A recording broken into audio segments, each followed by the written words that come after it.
Hello, BookTube. Well, it has been a while, hasn't it? I almost feel like I should do the BookTube newbie tag.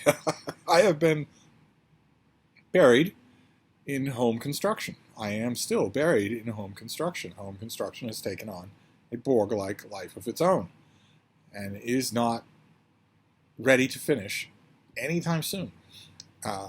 It's been pretty disruptive. Lots and lots of power tools, lots and lots of brick and mortar dust in the air. Lots and lots of moving around, lots and lots of inconvenience, and some of it has been so new and evolving that it's left me day after day just wondering how I'm going to make a video in all of this. How is that even going to be possible? Some little moving elements of that picture, once I calmed down, I was able to identify some of those little moving elements as more important than others. And some of those little moving elements, some of those of the elements of this ongoing home construction nightmare, it turns out they yield to a particular kind of magic that we have in our world, a magic power that we have in our world that can make so many things so much easier. And not to get all David Murphy on you, but that power is money. So I am making a video, and I'm hoping that I'm going to be able to make videos every day for the foreseeable future, even though starting Monday or Tuesday, epic amounts of work get done here. Amounts of work that make the amounts of work that have been done so far look tiny. So we're going to give this a try, and I think I remember how to make a video. I thought I'd make a few videos tonight and see if everything is all right, see if it works, see if the Wi-Fi stays in so that they upload. And I thought I would do a little mail. Mail has been coming to Hyde Cottage while all of this has been going on, while there have been plastic tarps over every bookcase, while there have been plastic partitions with zippers, like in a Contagion movie, over every doorway. Well, there's been a thin layer of dust getting thicker and thicker on every solid surface. During the whole of that business, mail has been coming here, and there's quite a bit is books. So I grabbed as much as I could find, and we'll look at some of those. Of course, there are periodicals as well. I got the new Asimovs in analog. Really neat covers on both of them. I confess I'm way behind on Asimovs in analog. I tried.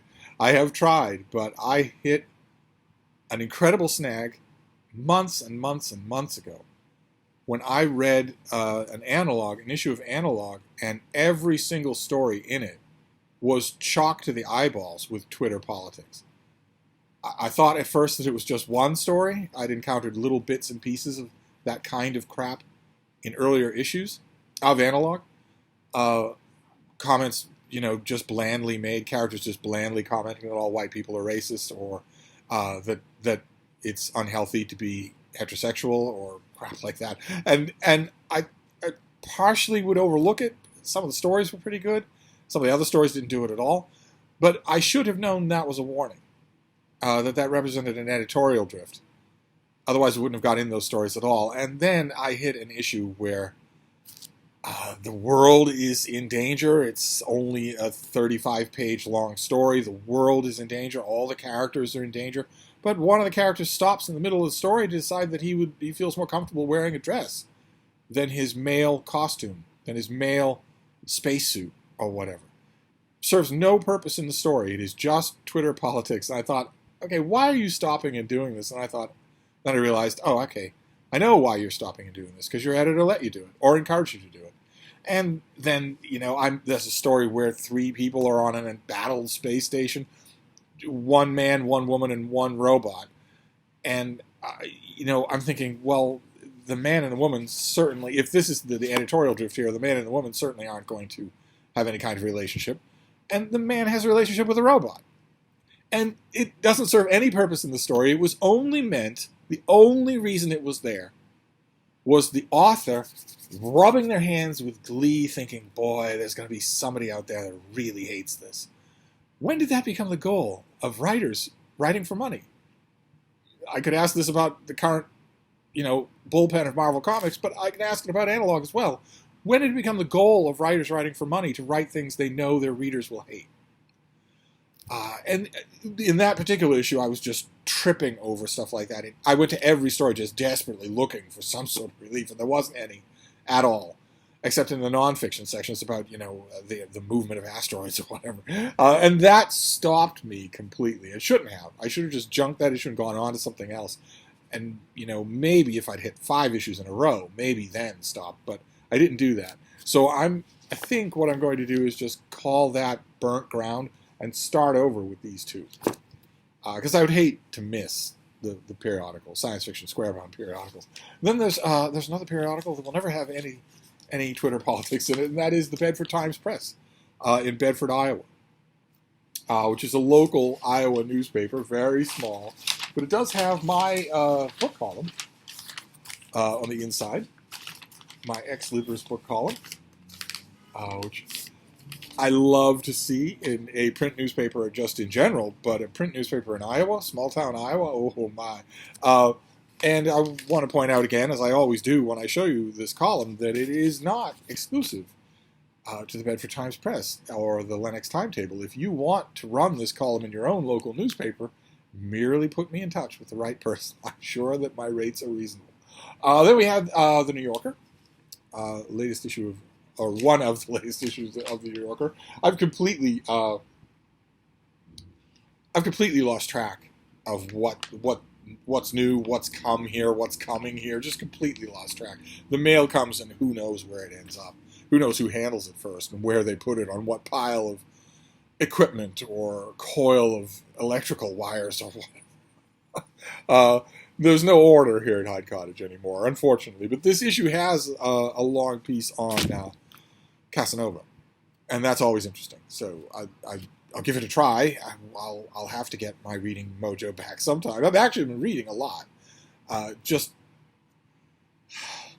when Hyde Cottage was a settled place with floorboards and walls and no dust and no wires and no plastic partitions and no workers coming in and staying all day long. When it was my home only, when it was a natural settled place, everything had its own place. Periodicals got read here. Books got read here. Books got reread over there.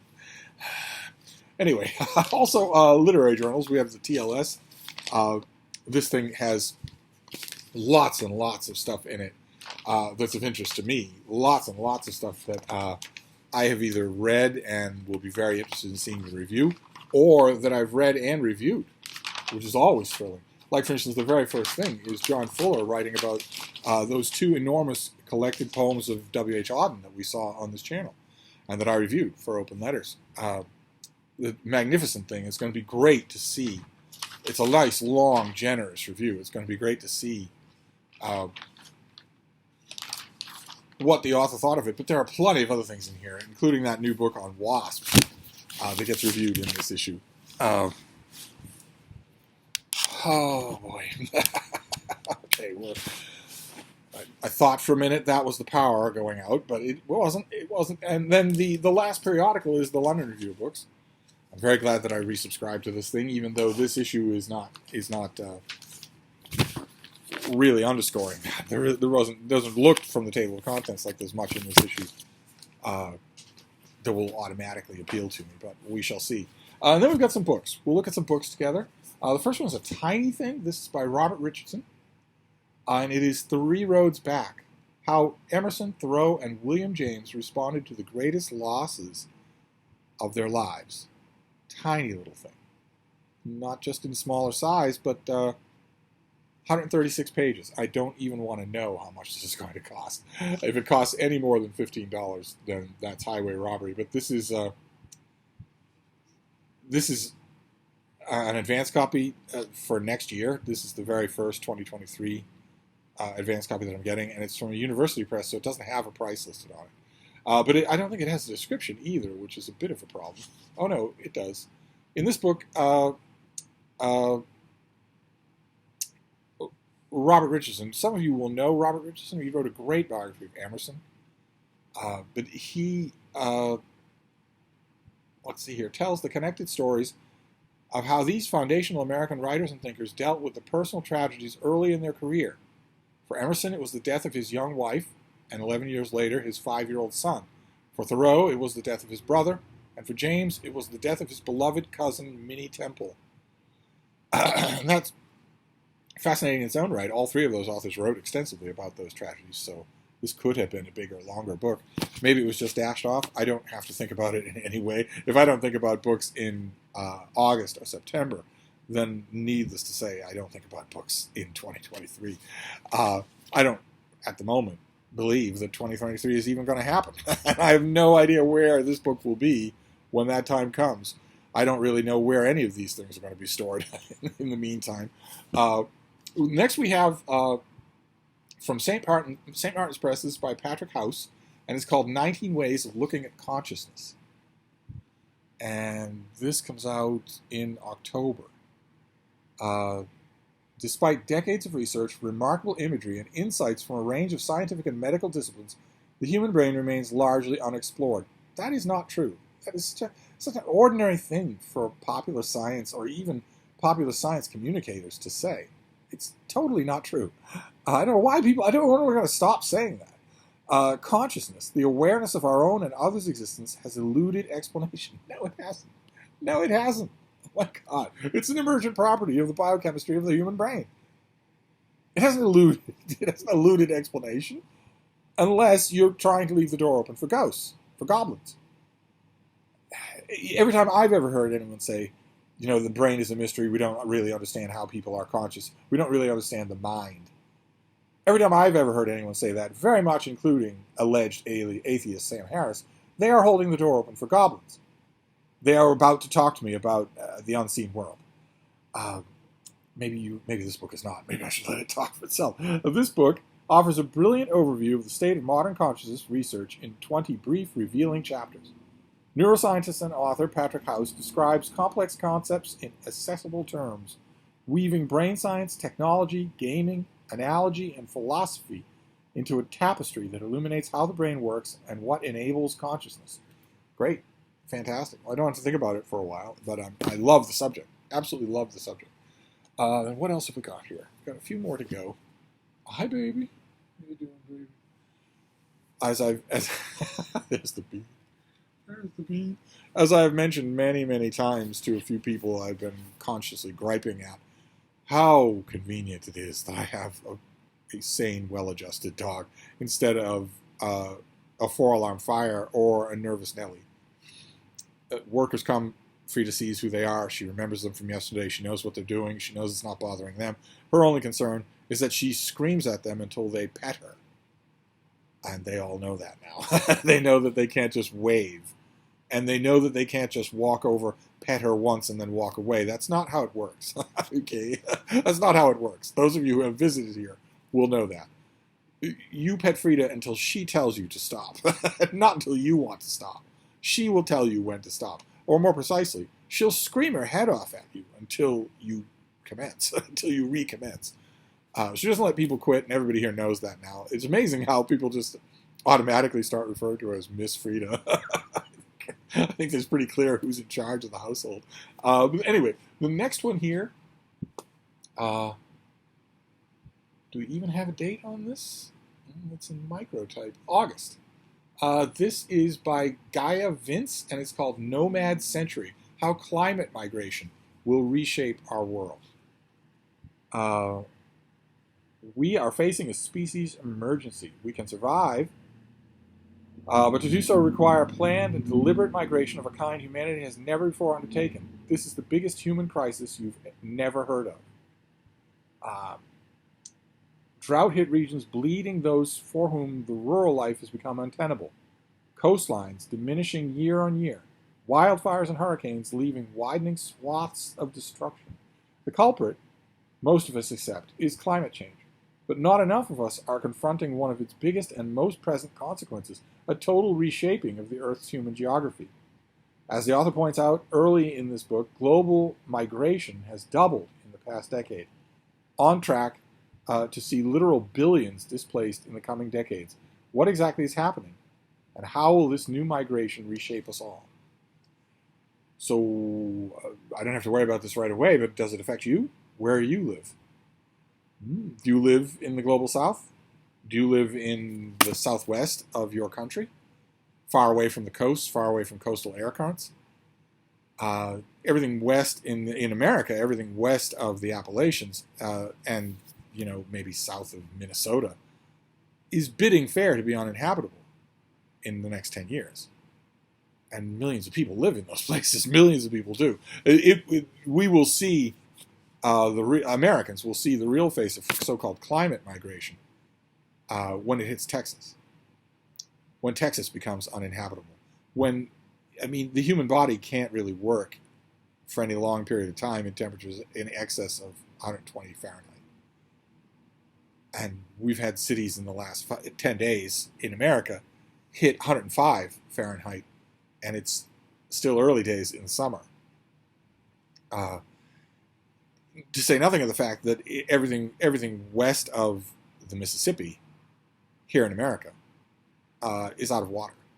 There's no water anywhere. From the Mississippi River to the Pacific Ocean, there's no potable water. all the well springs have gone dry. All the aquifers have been tapped dry. All the lakes are vanishing. A lot of those places could not sustain more than the frontier town of Deadwood. And instead of the frontier town of Deadwood, they've got Tempe, Arizona, Phoenix, Arizona, Scottsdale, Arizona. Millions and millions of people wasting oceans of water every day. That isn't there. That has to be flown in, piped in. This is a very, very true subject. I can't wait to, I will wait, but I'll be interested to see what it's all about. And then let's see, what is this next one? Another one from Princeton. This comes out again in January. This is another 2023 release. I just don't believe that 2023 is going to happen. I just don't believe it. I don't believe there's life after construction. This is by Dale Greenwald, and it's called Remnants of Ancient Life, the New Science of Old Fossils. Look at that thing. Nothing like that exists in the world today. Nothing like that exists for millions of years. But once upon a time, this was their planet. So you're going to have something for me to read? You are. We used to think of fossils as being composed of nothing but rock and minerals, all molecular traces of life having vanished long ago. We were wrong.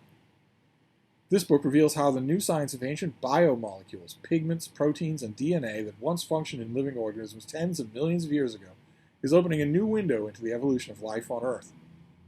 Paleobiologists are now uncovering these ancient remnants and fossil records with increasing frequency, shedding vital new light on long-extinct creatures and the lost world they inhabited.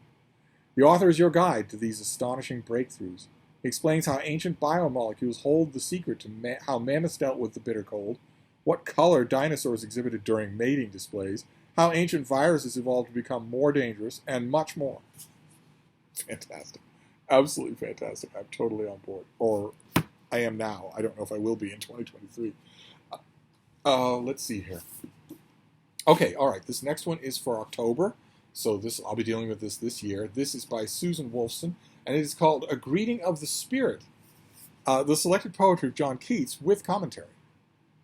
So a very interesting Keats volume of a type that we don't get that much of. The collected poems of Keats are fairly common, and biographies happen about once every 20 years. But this is poetry with commentary, and that's fascinating. What have we got here? John Keats' career as a published poet spanned scarcely more than 4 years, cut short by his early death in 1821 at the age of 25. Yet in this time he produced a remarkable and remarkably wide-ranging body of work that has secured his place as one of the most influential poets in British literary tradition. Celebrated Keats scholar Susan Wolfson presents 78 selections from his work, each accompanied by a commentary on form, style, meanings, and relevant context. Fantastic. Absolutely fantastic. I hope that when the time comes in October, I hope that this sparks a whole bunch of Keats pieces. Think pieces, long ruminations, reviews of the book, of course, but also lots and lots of Keats writing would be great in October as a counterbalance to what the literary world is going to be talking about all through the autumn and winter, which is Cormac McCarthy. Any counterbalance that is welcome by me. And then we'll finish up These last two books we'll finish up are Steve books. I mean, I'm interested in a lot of these things. I love anything to do with old fossils, and the Boston as the hub of the intellectual universe. Emerson, Thoreau, the James brothers. I'm on board totally with that, and any study of John Keats. But there are Steve books, and there are Steve books, and these last two are. There are Steve books where my friends IRL in the real world will look at it and say, I bet that would interest Steve. I bet Steve knows about this book or wants to know about it. I bet he'll write about it, that sort of thing. And then there's a handful of books where anybody, will look at it and say, oh, Steve. There won't be any I wonder or I bet or anything like that. It'll just be, oh, yeah.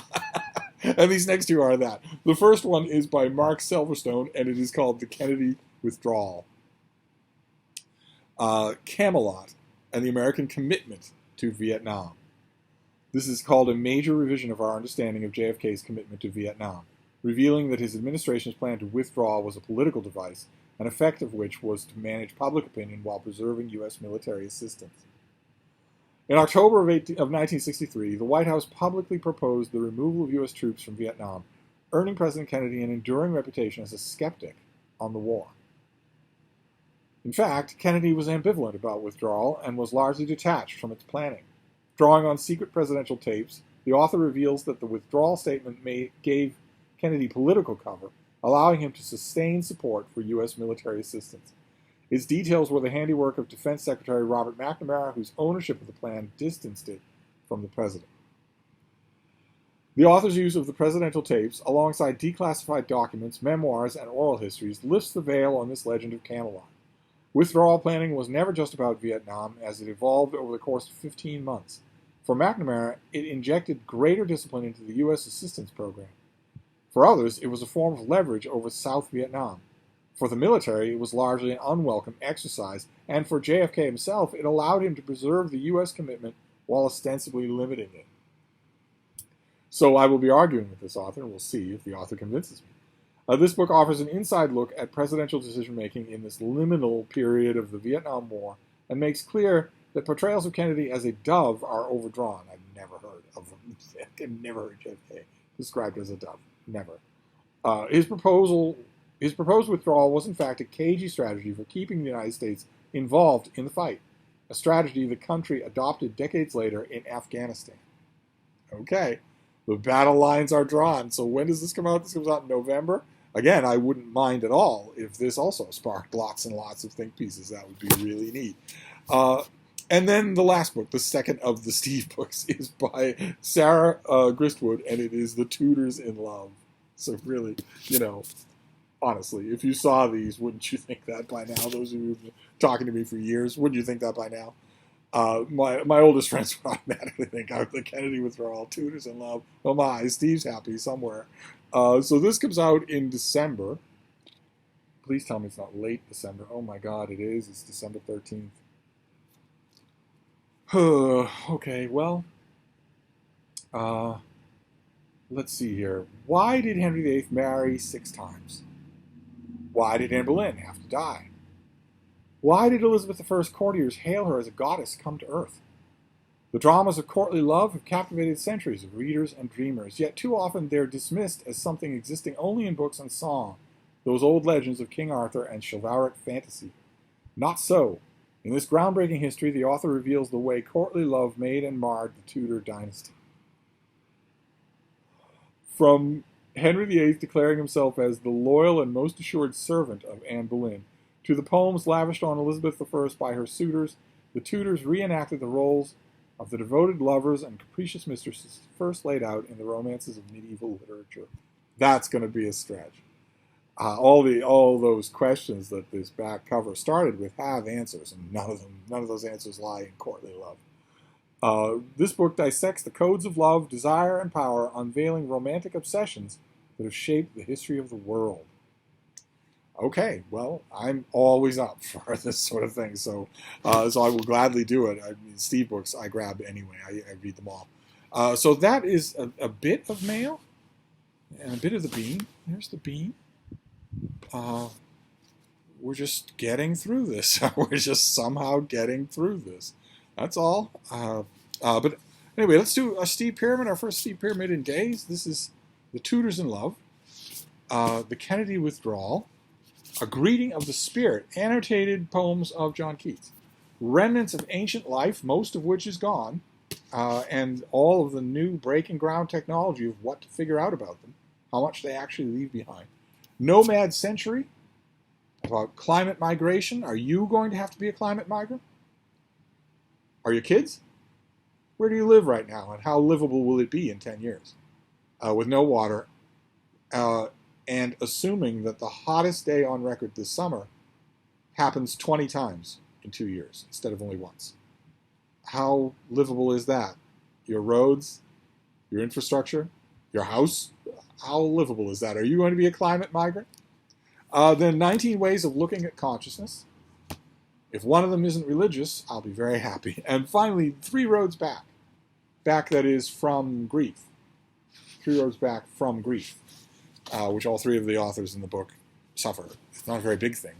But this is, if I remember correctly, our first mail haul that has 2023 titles in it.